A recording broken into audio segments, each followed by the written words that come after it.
আব্বা আমার বিয়ের জন্য উঁচা পড়া লাগছে। আমার এই পাশে বিয়ে দিয়েই ছাড়বে। বিয়া ঠিক করছে মানে একদিনের সম্পর্ক আমার তোমার সাথে এক জায়গায় বিয়ে দেবো চুপচাপ এটা পয়সা দেবো তুমি চিল্লাচিল্লি করবো না। আমি চিল্লে করবো আমি কি করবো আমি তুমি মনে কো আমি তো 10 জনকে ভালোবাসি না একজনের বিয়ে দিয়ে আমি আর 9 জনের নিয়ে থাকবো ওই জায়গায় বুঝছো তুমি তোমার মামার সাথে কথা হলো তারা যেমনি করে বুঝায় তারা বুঝাও আর বিয়ে তো দূরের কথা বিয়ে তো ছেলে যাবে সেটা দেখ আমি নিতে পারতেছি না এই জিনিসগুলো তুমি বোঝার চেষ্টা করো আমার কথা আমি বুঝতেছি, বুঝতেছো না তুমি তুমি বুঝতেছো না।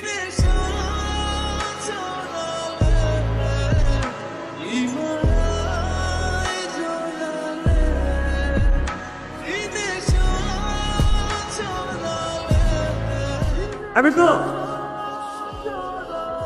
তোমার কালকে দিয়ে বুঝতেছি কইছিলাম কই আবার থাকবো? আমার বান্ধবীর বিয়ে, ওর সাথেই ছিলাম। কোন বান্ধবীর বিয়ে কোন বান্ধবী মানে? মেঘলা, যেমন ভাব করতেছো কিছুই জানো না। কি বলতেছো আমার একটু করতে পারবা